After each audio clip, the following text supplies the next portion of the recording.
Good morning friends, welcome back to my channel. কেমন আছো বলো তোমরা সবাই? আশা করছি তোমরা সবাই সুস্থ আছো, ভালো আছো। আর আমিও আগের থেকে অনেকটা বেটার আছি, তাই ভিডিও বানাতে চলে এলাম। আর আমি জানি তোমরা আমাকে অনেকটা মিস করছিলে, বিশ্বাস করো আমিও ততটাই মিস করছিলাম তোমাদেরকে। আজ শনিবার, আর এই মিষ্টি সকালের আমার মিষ্টি মিষ্টি বন্ধুদেরকে সাথে নিয়ে আমার ব্লগটা শুরু করলাম।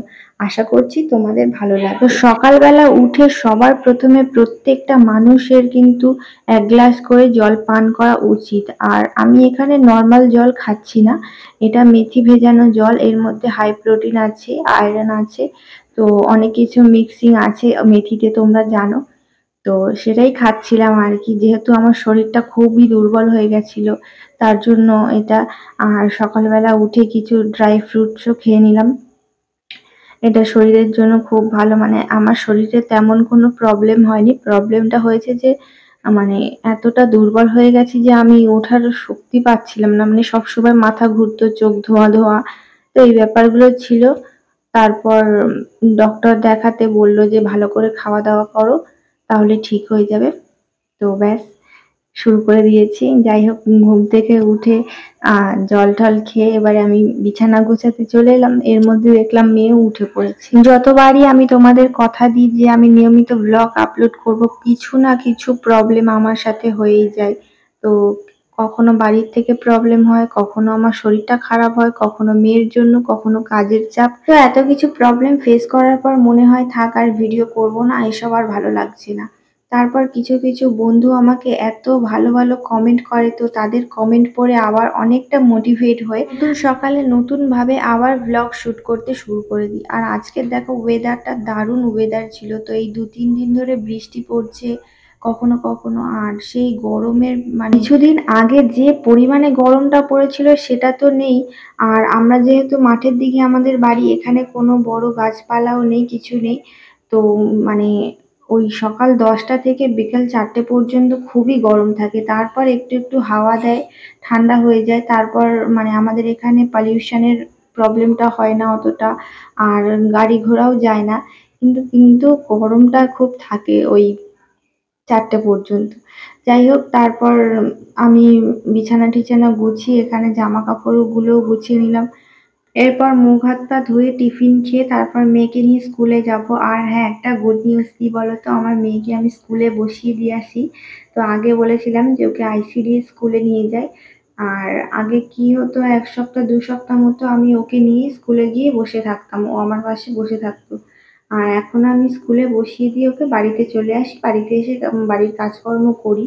তো স্কুলের দিদিমণি বলছে যে তোমার মেয়ে এত ভালো, ও একটু অন্যদেরকে ডিস্টার্ব করে না, আর আমি যা বলি পড়া শোনে, পড়া বলার চেষ্টা করে। ও তো এখনো ঠিক করে কথা বলতেও পারে না।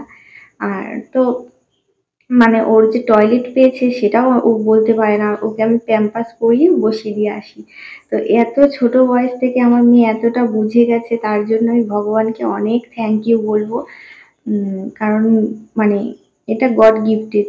আগেও তোমাদেরকে বলেছি যে আমার মেয়ে আমার, হ্যাঁ একটু তো প্রবলেম হয় বাচ্চা হওয়ার পর, কিন্তু এই মাদারহুডটা আমি কিন্তু খুবই মানে ভীষণভাবে এনজয় করছি। আর আমার মেয়ে যে এত বুঝদার, তার জন্য আমি অনেক অনেক কি বলবো, অনেক প্রাউড ফিল করি। সত্যি কথা, এখন আমি বুঝতে পারি মানে বাবা মার জায়গাটা কি, আজকে নিজে মা হয়ে বুঝতে পারছি। তো যাই হোক, আমার হাজবেন্ড গেছে কাজে, মানে ওর আগের দিন নাইট ডিউটি ছিল, তো নাইট ডিউটিতে গেছে, এখনো আসেনি। আর আমরা মা মেয়ে ঘুমাচ্ছিলাম, তো উঠতে দেরি হয়ে গেছে, আজকে প্রায় 8টা বেজে গেছে। তারপর তাড়াহুড়ো করে বাসি কাজকর্ম সেরে মেয়েকে টিফিন খাইয়ে স্কুলে দিয়ে আসতে হবে। এরপর অনেক কাজ আছে, রান্না বান্নাও করতে হবে। তো জামা কাপড় কাচা নেই, দু একটা জামা কাপড় আছে, ওগুলো ধুয়ে দেবো। আর ওয়েদার তো একদম ভালো না, জামা কাপড় কাচলেও শুকাবে না। তারপর দেখো, আমি ব্রাশ করতে করতে আমার এই শখের গাছগুলোর সাথে দেখা করতে এলাম। এসে না আমার মনটা খুব খারাপ হয়ে গেল। দেখলাম ঝড় বৃষ্টিতে মানে গাছগুলো একেবারে নুয়ে পড়েছে। তারপর যে ছোট চারা গাছ ছিল সেগুলো একদম মানে দেখার অবস্থা নেই। আর পাশের বাড়ি যেহেতু গাছ আছে, সেই গাছের ডালপালা পাতা টাতা এসে পড়ে একদম পুরো এই জায়গাটা নোংরা হয়ে গেছে, আবার পরিষ্কার করতে হবে। মানে সপ্তাহে আমি 2 দিন করে এই জায়গাটা পরিষ্কার করি, আবার নোংরা হয়ে যায়। তো এখানে গাছ আছে তার জন্য তো পরিষ্কার করি, ঠিক আছে, কিন্তু এখানে যদি পাতা পড়তে পড়তে নোংরা জমা হতে, জায়গাটা যদি একদম অপরিচ্ছন্ন হয়ে থাকে না, এখানে কিন্তু সাপের বাসা বাঁধতে পারে বা অন্যান্য পোকামাকড় থাকতে পারে। যেহেতু আমার মেয়ে এখানে খেলাধুলা করতে চলে আসে মাঝে মাঝে। তোমরা অনেকেই বলেছো যে যখন ভিডিও শুট করবে তখনই মাঝে মাঝে তো ক্যামেরার সামনে এসে কথা বলতে পারো, তাহলে পরে আর ভয়েস ওভার করতে হয় না। তো কি বলো তো, আমার ফোনের যে রেকর্ডার কোয়ালিটি আছে এতটাই খারাপ, মানে যখন ভিডিও শুট করি তখন যদি কথা বলি আমি, তখন মানে কথাটা আস্তে হয়ে যায় আর একদম মানে স্পষ্ট শোনা যায় না। তার জন্য আমি ভিডিও শুট করার পরেই ভয়েস ওভার করি, আর রেকর্ড করার জন্য আমাকে আলাদা মাইক্রোফোন কিনতে হয়েছে। তাছাড়া একটুও মানে কোয়ালিটি ভালো নয়। তোমরা অনেকে বলেছে পিকচার কোয়ালিটিও ভালো নয়। হ্যাঁ, ঠিকই, আমার পিকচার কোয়ালিটিও ভালো নয়। তো যাই হোক, এখন হচ্ছে আমি সব থেকে সারাদিনের মানে যুদ্ধের কাজটা করছি, সব থেকে কঠিন কাজ, যেটা হলো আমার মেয়েকে খাওয়ানো। তো তোমরা দেখলে মিক্সিতে আমি পেস্ট করে তারপর ওকে খাওয়াই। তাছাড়া মানে ও একদমই খেতে চায় না। আর মানে বাচ্চারা তো চিপস, ক্যাডবেরি, ফুটি এইসব খায়, কিন্তু ও ভাত ডাল খেতে চায় না। তার জন্য মিক্সিতে পেস্ট করে কোনো রকমে ভুলিয়ে ভালিয়ে ওকে খাওয়াতে হয়। তারপর ওকে রেডি করছিলাম স্কুলে নিয়ে যাওয়ার জন্য। তো ও স্কুলে যাওয়ার আগে ওকে ঠিকঠাক ভাবে নতুন জামা পরিয়ে দিতে হয়, ক্রিম মাখিয়ে দিতে হয়, টিপ পরিয়ে দিতে হয়। মানে এগুলো আমি ভুলে গেলে ও কিন্তু ভোলে না। ওকে সবকিছু ম্যাচিং করে পরিয়ে তারপর স্কুলে পাঠাতে হয়। আর যেহেতু দেখতে পাচ্ছ কিনা জানি না, ওর জামাটা একটু ছেঁড়া ছিল।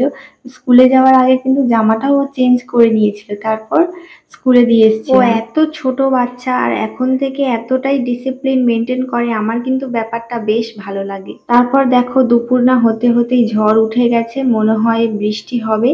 তো এই কদিন ধরে ভালোই বৃষ্টি হচ্ছে। বৃষ্টি হলে আমার একটাই ভয় লাগে যে আমাদের যদি টিনের চাল উড়ে যায়। তো এটাই ভয়ের মেন কারণ, আর কিছুই না। তারপর আমার কর্তামশাই রান্না করেছেন সয়াবিন আর ভাত, যেহেতু আজকে শনিবার তাই নিরামিষ। তো ভালো করে সয়াবিন দিয়ে ভাত খেয়ে তারপর আমি চলে গেলাম ভিডিও করতে। এখন মেয়ে ঘুমাচ্ছে। আর এই ছোট্ট ঘরটায় আমি আজকের থেকে ভাবছি যে ছোট ছোট শর্টস বানাবো। তোমরা অবশ্যই দেখো, লাইক করো, কমেন্ট করো, আর দেখা হচ্ছে পরের ভিডিওতে। ততক্ষণ তোমরা সুস্থ থাকবে, ভালো থাকবে, টাটা, গুড নাইট। আর নতুন হলে চ্যানেলটাকে সাবস্ক্রাইব করে দিয়ে যেও প্লিজ। Thank you.